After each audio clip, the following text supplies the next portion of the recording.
کرتے ہیں۔ یہ جو ہمارا ٹاپک ہے، شیخ کہہ رہے ہیں کہ ہمارا کام یہ ہے کہ یہ صرف آج کی بات نہیں ہے، علمی اعتبار سے، حالت کے اعتبار سے، عمل کے اعتبار سے ہم کو ہر وقت اس بات پر توجہ دینی چاہیے کہ اپنے ایمان کی حفاظت کریں، اس کو مضبوط بنانے کے اسباب کو اختیار کریں، اور دوسری چیز کیا کرنا چاہیے؟ السعی فی دفع ما ینافیھا وینقضھا، کہ ایمان کے خلاف گمراہ کرنے والی، بھٹکانے والی، اللہ سے دور کرنے والی جو چیزیں ہیں جو ایمان کو ختم کرتی ہیں یا اس میں کمی پیدا کرتی ہیں، ان ظاہری اور باطنی فتنوں سے اپنے آپ کو بچانے کی کوشش کرے۔ آپ یہ نہیں کہہ سکتے کہ اتنے لوگ فالوور تھے تو میں اس کے چلا اس پیر صاحب کے یا اس صحابہ کرام کو برا بھلا کہنے والے انجینئر کے موقف پر چلا گیا۔ ہاں، مولوی لوگ خاموش رہتے ہیں، مولویوں کی علمیت کو، حکمت کو لوگوں نے جانا ہی نہیں ہے۔ یہ ایک پروپیگنڈا ہے، ہمارے اسباب انحراف کا حصہ شاید بعد میں پیش نہ کر سکوں۔ یہ پروپیگنڈا ہے علماء سے اور اہل علم سے اور علم سے دور کرنا، یہود و نصارہ کے منصوبے کا حصہ ہے۔ میں بار بار مختلف خطابات میں کہتا ہوں، جو سنتے ہیں وہ شاید سوچیں گے کہ بار بار دہراتا ہے، اس کی ضرورت ہے۔ ہاں، آپ قرآن حدیث کی دلیلیں اٹھائیے۔ اللہ رب العالمین نے وارثین انبیاء کو، متقی پرہیزگار علماء حق کو کیا مقام دیا، اپنے اور فرشتوں کے بعد ان کا ذکر کیا، علماء کی عدم موجودگی کو قیامت کی نشانی بتایا، فتنوں کی الغار کا ایک سبب بتایا کہ جب علماء نہیں ہوں گے تو فتنے آئیں گے۔ جس بستی میں علماء نہیں ہیں وہ بہت محروم بستی ہے، وہاں مسلمان کو رہنا نہیں چاہیے، بعض سلف ایسا فتویٰ دیتے تھے۔ آج علماء کی ٹانگ کھینچی جاتی ہے، خاص طور سے علماء حق کے حالات بہت برے ہیں۔ ایک عالم فارغ ہوا، سارے علماء کے الزامات اس پر ڈالنے جا لگتے ہیں لوگ، اور عوام کو ان کی گویا بے عزتی کر کے علم کی بے عزتی کی جاتی ہے، اور معزز کسے بنایا جاتا ہے؟ ڈاکٹر اسرار، علی انجینئر، ڈاکٹر ذاکر نائک، فلاں فلاں، یہ ان کے مقابلے میں علماء کو بونا سمجھتے ہیں، ان کا اپنا مقام۔ لیکن ان میں سے جن کا نام لیا، مولانا ابو الاعلیٰ مودودی، سید قطب، فلاں فلاں، ان کے منہج صحیح نہیں ہے۔ ممبر سے کہہ رہا ہوں، یہاں سے کہہ رہا ہوں، بہت کھل کے نام لے کے کہہ رہا ہوں۔ ہاں، یہ کوئی برا نہ سمجھے کہ میں نام کیوں لے رہا ہوں، یا یہ حکمت کے، آج یہ حکمت ہمارے سلف کا طریقہ ہے۔ عرب علماء کہتے ہیں کہ گمراہی کے معاملے میں وضاحت سے بیان کرنا یہ صحابہ، تابعین، تبع تابعین، ائمہ کا طریقہ ہے، قرآن حدیث کا طریقہ ہے۔ یہاں آپ اشارے کنائے کی زبان بولیں گے، بہت سے لوگ سمجھ ہی نہیں پاتے، اور ہمارے نوجوان شکار ہو رہے ہیں، شیطانی پھندوں کے شکار ہو رہے ہیں۔ نوجوان جب دیکھتے ہیں ماحول، یہ دیکھتے تو ہمارے بعض علماء اور بڑے لوگ بھی جو ہے ماحول کا لحاظ کر کے چلو ٹھیک ہے، کوئی بات نہیں، رد کرنے سے گھبراتے ہیں۔ رد کرنے والے کو کہتے ہیں کہ یہ ذرا ٹھیک نہیں بول رہا ہے، یہ اچھی بات نہیں ہے، علمی انداز نہیں ہے۔ کیا علمی انداز ہے؟ کیا آپ باطل کو باطل پر قائم رہنے دیں میں اشارے سے اس کے ساتھ مسکرا کے کھاتے پیتے رہیں، اس کی حوصلہ افزائی کرتے رہیں، اس کو ساتھ میں لے کے چلے؟ یہ دعوت کا طریقہ ہے؟ کسی ایک نبی اور صحابی کا طریقہ بتائیے کہ شرک اور منہجی خرابی کو کبھی برداشت کیا ہو؟ ہاں، الاولا فالاولا کے تحت، الاہم فالاہم کے تحت زیادہ اہم کو ترجیح دے کے چھوٹے کو نظر انداز کیا ہو، یہ نظر آئے گا۔ لیکن شرک کو کبھی کسی نبی نے، کسی صحابی نے برداشت نہیں کیا۔ آپ اس کو بارے میں آنکھیں مود لینے کی بات کہتے ہو؟ منہجیت کی حفاظت نہیں ہوگی، قوم محفوظ نہیں رہے گی، یہ ارتداد کی طرف جائے گی، شکار بنے گی۔ تو شیخ نے آگے وقت نہیں ہے، اس لیے شیطان کے پیچھے چلنے والے کافر اور گمراہ لوگ ان کے ہی پیچھے چلتے رہتے ہیں، مانتے ہی نہیں ہیں، چونکتے ہی نہیں ہیں، بیدار ہوتے ہی نہیں ہیں، اپنے انحراف سے واپس توبہ کرتے ہی نہیں ہیں۔ وہ اپنے آپ کو قابل سمجھتے ہیں۔ پیچھے جو آیت پڑھی ہم نے سورہ جاسیہ کی، کہ علم کے باوجود گمراہ ہوتے ہیں لیکن سمجھتے ہیں گمراہی۔ آج بہت بڑے بڑے مدعیان علم ہیں، مفکرین ہیں، ٹی وی چینل پہ آنے والے، موٹی موٹی کتاب لکھنے والے، مفکر دانشور کہلانے والے، جو عقیدے اور منہج کے اعتبار سے آپ کو گمراہ نظر آئیں گے، اور اپنی غلط فکر کو وہ ایسے دلیل اور شبہات کے ساتھ پیش کرتے ہیں کہ بہت بڑا تیر مارا کارنامہ انجام دیا۔ اور ہمارے لوگ عوام جو ہیں، جو منہجیت کو نہیں جانتے، ان سے متاثر اور مرعوب ہو کر ان کے پیچھے چلنے لگتے ہیں۔ کہ اہل بدعت کی مجلسوں میں ان کی باتوں کو سننے کے لیے اپنے نوجوانوں کو کھلا نہ چھوڑ دیں۔ آج کیا ویڈیو، یہ سوشل میڈیا جو چلا ہے، یہ کلپس وغیرہ ہر کوئی سن رہا ہے۔ آپ دیکھیے سلف میں بہت سختی سے منع کرتے تھے، قرآن نے منع کیا ہے۔ ہاں، آیات متشابہات اور محکمات، اور پھر اس کی حدیث کی تشریح پڑھیے، وقت نہیں ہے۔ ہاں، تو اللہ کے رسول نے کہا کہ اللہ نے انہی کا ذکر کیا، ابتغاء فتنہ و ابتغاء تعویلہ والا، کہ یہ بدعتی جتنے ہیں ان سے اپنے آپ کو دور رکھو۔ سلف کہتے تھے عام آدمی کو ان کی کتابیں نہیں پڑھنا چاہیے، بدعتیوں کی مجلس میں نہیں بیٹھنا چاہیے۔ ہاں، کوئی عالم ہے رد کرنے جا رہا ہے تو وہ جائے۔ آج ہمارے یہاں کلپ دیکھ کر اس کو لائک کرتے ہیں۔ میں اکثر کہتا ہوں، اللہ کے رسول نے بدعتیوں میں خارجیوں کا نام لیا، اہل بدعت کا نام نہیں لیا، ان کی صفات بتائی۔ وہ اتباع ظن کرتے ہیں، سنت کی مخالفت کرتے ہیں، جماعت کی مخالفت کرتے ہیں، سوء ظن رکھتے ہیں اللہ اور رسول سے، اللہ اور رسول پر اعتراض کرتے ہیں۔ ایسی علامتیں بتائی گمراہیوں کی کہ قرآن حدیث صحابہ خلفائے راشدین کے خلاف ہوں گے، ان کا نام نہیں لیا، خارجیوں کا نام لیا۔ اسے پتہ چلتا ہے کہ وہ کتنے خطرناک ہیں اور قیامت تک رہیں گے، اور ہیں آج بھی، جو امت کو سب سے زیادہ نقصان پہنچا رہے ہیں۔ خارجیت کیا ہے اور اس کی تفصیل کا موقع نہیں۔ شیخ الاسلام علامہ ابن تیمیہ نے اس ضمن میں دو باتیں ان کی بیان کی کہ ایک تو یہ کہ یہ سنت پر اعتراض اور سنت کی مخالفت کرتے ہیں، دوسرے جماعت کو، مسلمانوں کو گناہ کی وجہ سے، جو گناہ نہیں ہے گناہ قرار دینا، اور اس گناہ کی وجہ سے کافر قرار دیتے ہیں جماعت سے۔ پہلے اصول سے انہوں نے سنت کی مخالفت کی۔ انہوں نے مثال دی کہ اللہ کے رسول صلی اللہ علیہ وسلم کے تعلق سے ثابت ہے کہ جب آپ نے تقسیم کیا مال غنیمت تو ذوالخویسرہ التمیمی نے کہا یا محمد اعدل فإنک لم تعدل۔ یہ ذوالخویسرہ کہہ رہا ہے جس کی نسل سے بعد میں خارجہ ہے، حدیث میں موجود ہے، آپ بار بار دفعہ سن چکے ہیں کہ اے محمد انصاف کیجیے، آپ نے انصاف نہیں کیا۔ اللہ کے رسول نے کہا وہی لکھ تیرا ستیہ ناش ہو، تو ناکام اور نامراد ہوگا اگر میں نے انصاف نہیں کیا۔ مجھے نبی مان رہا ہے، ہاں میں نے انصاف نہیں کیا تو پھر کون کرے گا؟ علامہ ابن تیمیہ نے کہا کہ یہ دیکھیے کس سے کہہ رہا ہے اور کون کہہ رہا ہے۔ اللہ کے رسول سے کہہ رہا ہے انصاف کرو، گویا رسول اللہ صلی اللہ علیہ وسلم جو تقسیم کر رہے ہیں اس سے وہ مطمئن نہیں ہے، وہ عقیدتاً اور کیا کہتے ہیں منہجن وہ یہ کہہ رہا ہے کہ جو میں کہہ رہا ہوں مجھے جو سمجھ میں آ رہا ہے اس میں انصاف ہے۔ نبی صلی اللہ علیہ وسلم نے جو کہا وہ انصاف نہیں ہے۔ آج جتنے حدیثوں پہ اعتراض کرنے والے ہیں، وہ سید غامدی، پرویز اور دوسرے اس کی ذریت ہو، یا ہمارے نوجوانوں میں یہ حدیث سمجھ میں نہیں آتی، عذاب قبر سمجھ میں نہیں آتا، کسی کو معجزات کی حدیث سمجھ میں نہیں آتی، کسی کو کوئی غیب کی اللہ کے اسماء و صفات اور صفات سے متعلق کچھ سمجھ میں نہیں آتا، اور استحالے پیش کر اگر کوئی اعتراض کرے گا تو کیا جواب دیں گے؟ آپ کو نہیں ہے نا صلاحیت تو آپ خاموش رہیے، جب کوئی سوال اٹھائے گا تو اللہ تعالیٰ جواب دینے والے پیدا کر دے گا۔ پوری اسلامی تاریخ میں کبھی ایسا نہیں ہوا کہ اسلام پر کسی نے کوئی ایسا زوردار اعتراض کیا ہو اور جواب دینے والا پیدا نہ ہوا ہو۔ آپ کو نہیں آتا تو خاموش بیٹھیے، کیا ضروری ہے کہ آپ ہر چیز سمجھ جائیں دین کی؟ خیر، تو علامہ ابن تیمیہ نے کہا کہ دیکھیے وہ کہہ رہا ہے اے دل، اس کا نتیجہ کیا ہے؟ جب آپ اللہ کے رسول پر اعتراض کر رہے ہو کہ انصاف کیجیے، رسول پر کہہ رہا ہے۔ آج ہمارے یہاں جو لوگ کہہ رہے ہیں حدیث کے بارے میں کہ یہ حدیث سمجھ میں نہیں آتی، یہ صحیح نہیں ہے، یہ دماغ قبول نہیں کرتا، یہ آج کے حساب سے نہیں ہے، یہ مولویوں کی بنائی لگتی ہے، سندن اصولاً اگر وہ صحیح ہے اور نہیں مانتے اعتراض کر رہے ہیں تو وہ ذوالخویسرہ تمیمی کی نسل سے ہے فکراً۔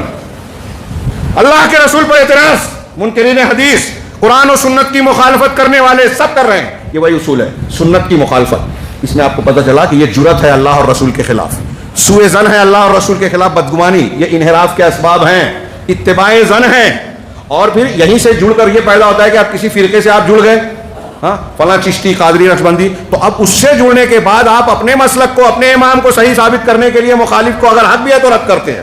یہ عصبیت اور تعصب، یہ گمراہی کے بڑے اسباب ہیں، غلو، عصبیت، مخالفت سنت۔ پھر علامہ ابن تیمیہ نے دوسری بات کہی کہ ان خارجیوں نے مسلمانوں کو کافر کہا، حضرت علی کو کافر کہا، حضرت عثمان کا قتل کروایا، اس کو قتل کرنے والے کو بہت بڑا مانتے ہیں، آج بھی خارجی اس کی تعریف کرتے ہیں۔ اور آج کے خارجی، یہ سید قطب اور ان کے ماننے والے کی کتابوں میں لکھا ہے کہ جس نے حضرت عثمان کا اور ان لوگوں کا قتل کیا تھا یہ غلط نہیں تھا، ابو قتادہ فلسطینی نے لکھا، یہ مسلمان تھے، بہت اچھے مسلمان تھے، آج کی تاریخ میں لکھ رہے ہیں، اور ہمارا نوجوان اندھا ہو کر ان کے پیچھے جا رہا ہے۔ حضرت علی کو کافر قرار دیا، قتل کیا، اور اس کو بہت بڑا کام سمجھا۔ حضرت امیر معاویہ، حکمین کو، تم بہت سارے صحابہ کو کہا، جب ان کو کافر کہہ رہے ہیں تو ہمارا اب کیا ہے؟ تو جو گناہ نہیں ہے اس کو گناہ، تو کافر نہیں ہے اس کو کافر قرار دینا۔ علامہ ابن تیمیہ کہتے ہیں کہ اس رویے کا نتیجہ یہ ہوتا ہے کہ جو اچھا ہے آپ اس کو برا بنا دیتے ہیں، جو برا ہے اس کو اچھا بنا دیتے ہیں۔ اس کی شاخوں میں سے آپ دیکھیں کہ یہ جتنے بدعتی ہیں نا، اہل حق، اہل حدیث، سلفی، سعودی عرب کی سب باتوں کو میں صحیح کہ منہجیت کی بنیاد پر کہہ رہا ہوں، ان کی آپ مخالفت کرتے ہوئے پائیں گے۔ چھوٹی بات، جھوٹی خبر بھی مل جائے تو مخالفت۔ میں کہتا ہوں اگر شاہی خاندان کا، سعودی عرب کا خبر آ جائے کہ محمد بن سلمان پیرس کی فلاں گلی سے گئے تھے تو اسلام خطرے میں، اور طیب اردگان کا فوٹو آ جائے کہ قبر پر سر جھکایا ہے، ایران کا فوٹو آ جائے کہ ابو لولو فیروز کے قبر کے گرد جو ہے عید منائی جا رہی ہے، کھلے کھلے شرک کیے جا رہے ہیں، رد کیا جا رہا ہے، خبر آتی ہے کہ وہاں ان کے علاقے میں احواز میں سنیوں کو ابوبکر اور عمر نام رکھنے کی اجازت نہیں ہے، کوئی پیشانی پہ بل نہیں آتا، بدعتیوں کا ساتھ دیتے ہیں۔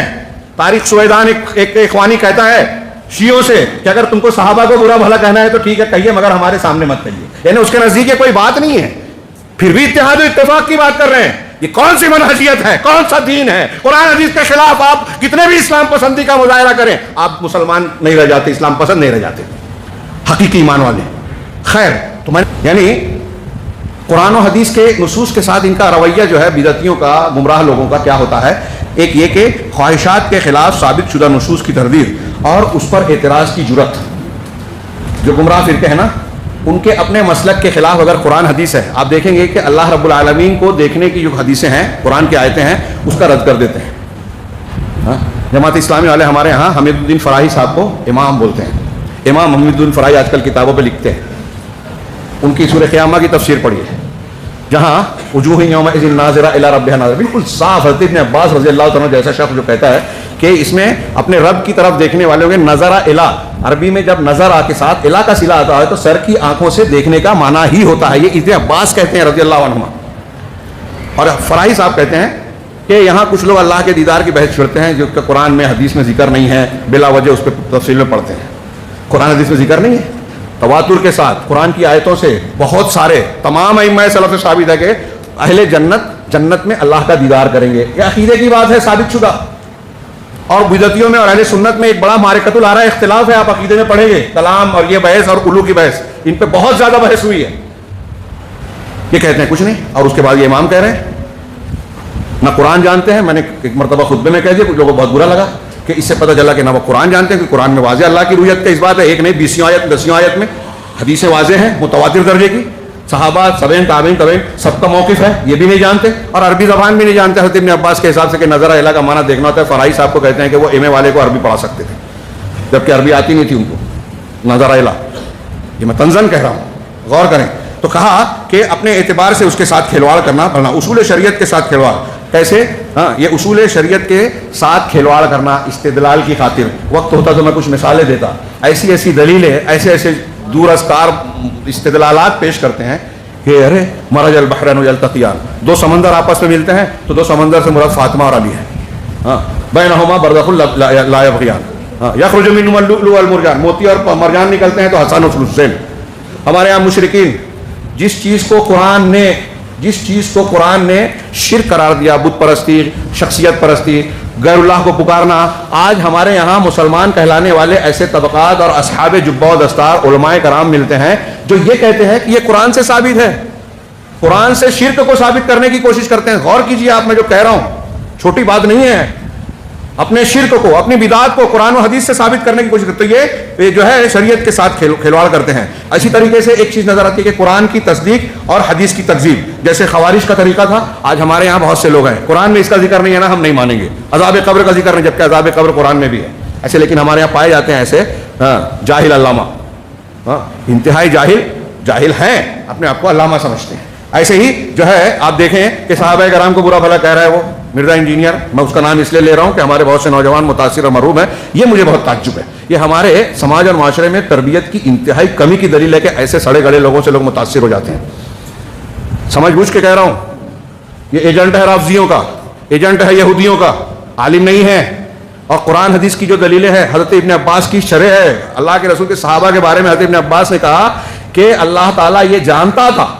حضرت ابن عباس کا ایک قول سنیں اور سوچئے کہ یہ زیادہ گہری بات ہے یا وہ جاہل کی بات. انہوں نے کہا کہ اللہ جانتا تھا کہ اللہ کے رسول کی وفات کے بعد صحابہ کرام کن فتنوں میں مبتلا ہوں گے. ان فتنوں کو اللہ جانتا تھا، اس کے باوجود کہا کہ اللہ ان سے راضی ہوا. اس کے باوجود اللہ کے رسول نے کہا کہ ایک صحابی کو بھی برا بھلا نہ کہنا. اس کے باوجود رسول اللہ صلی اللہ علیہ وسلم نے کہا کہ جب میرے صحابہ کا ذکر آئے تو رک جانا. اس کے باوجود اللہ کے رسول نے صحابہ کی عظمت بتائی کہ اگر مسلمانوں کا ایک لشکر ہوگا تو یہ دیکھیں گے کہ مخالفین کے مقابلے میں ہمارے لشکر میں اللہ کے رسول کا کوئی ساتھی ہے، صحابی ہے کیا. اس ایک صحابی کی برکت سے اللہ فتح دے گا. پھر بعد میں صحابی کے شاگرد، پھر صحابی کے شاگرد کے شاگرد، ان کی وجہ سے فتح دے گا. یہاں کسی کا نام نہیں لیا، سارے صحابہ اس میں آ گئے. ایک صحابی کا بھی وجود جو ہے برکت کا باعث ہے. اور یہ ہمارے یہاں نوجوان اس قسم کے متشابہ اور الٹی سیدھی باتوں کو پیش کرتے ہیں. اسی طریقے سے کتاب اللہ کے بعض حصوں پر ایمان لانا اور بعض کے ساتھ کفر کرنا. جیسے ایک آیت لیس کمثلہ شیء وہو السمیع البصیر. اسماء و صفات کے بعد میں اس کو میں 2-3 منٹ اوپر لے لوں گا. اس کو اصول مانا جاتا ہے. ایک طبقے نے لیس کمثلہ شیء، اللہ کے جیسا کوئی نہیں، تو اس کے معنی یہ مانتے ہیں اللہ کی کوئی صفت ہی نہیں ہے، اللہ کی صفت ہی نہیں ہے. یہ بھی کل میں نے جمعہ کے خطبے میں بیان کیا کہ اللہ رب العالمین کے بارے میں ہمارے یہاں جو اشعری ماتریدی زدہ حنفی ہیں اور صوفی ہیں، یہ لوگ متضاد باتیں کرتے ہیں. ایک طرف کہتے ہیں کہ اللہ ہر جگہ ہے، اللہ ہر جگہ ہے. دوسری طرف کہتے ہیں کہ اللہ نہ کائنات کے باہر ہے، نہ اندر ہے، نہ اوپر ہے، نہ نیچے ہے، نہ خارج ہے، نہ باطن ہے. ایک طرف کہتے ہیں ہر جگہ، ایک طرف کہتے ہیں کہیں ہے ہی نہیں. جب کہیں ہے ہی نہیں تو مطلب اللہ ہے ہی نہیں. تو آدم کو پوچھتے ہو. یہ تضادات ہیں، قرآن و حدیث سے ہٹنے کا نتیجہ ہے. اور یہ ہمارے یہاں ہمارے ارد گرد میں صوفیوں کے عقیدے ہیں. یہ وحدت الوجودی، حلولی، اتحاد، خالق اور مخلوق ایک ہی ہیں. بڑا اچھا سوال کیا ایک صاحب نے کہ کیا اللہ تبارک و تعالیٰ کو آپ خالق مانتے ہو؟ تو خالق نے مخلوق کو پیدا کیا کہ نہیں کیا؟ ہاں، تو تو وحدت الوجودی جو اتحادی عقیدے کا ہے وہ ہاں بھی نہیں بول سکتا، نہیں بھی نہیں بول سکتا. اگر پیدا کیا ہے تو اللہ الگ ہے، خالق الگ ہے، مخلوق الگ ہے. اور اگر پیدا نہیں کیا تو وہ خالق کہاں ہوا؟ خالق ہو ہی نہیں سکتا جب تک پیدا نہیں کیا. فعلی طور پر، عملی طور پر، صفاتی طور پر تو ہے، فعلی طور پر خالق ہوا ہی نہیں. تو یہ اتحاد کو مانتے ہیں، اللہ اور مخلوق میں کوئی فرق نہیں. تو اسی طرح کے استدلالات میں ایک مثال دی ہے کہ قیامت کے دن عمر بن عبید نے کہا کہ اللہ مجھ سے کہے گا کہ تو نے اگر قاتل کو ہمیشہ جہنم میں ڈالے گا، گناہ کو معاف نہیں کرے گا، یہ کہے گا تو مجھ سے پوچھے کہ تو نے ایسا فتویٰ کیوں دیتا کہ قرآن میں تو نے خود کہا من قتل نفسا مؤمنا متعمدا فجزاؤہ جہنم. تو ایک شاگرد، ایک چھوٹے بچے نے اس سے سوال کیا کہ اگر اللہ تعالیٰ پلٹ کے تجھ سے یہ سوال کر لے کہ میں نے تو یہ بھی کہا تھا کہ میں شرک کے علاوہ کسی کو معاف نہیں کروں گا، تب کیا جواب دے گا؟ تو عمر بن عبید جو معتزلہ کا بانی تھا جواب نہیں دے سکا. ہمارے بچے جن کو لاجواب کرتے تھے آج ان سے لوگ متاثر ہیں. ہاں ایک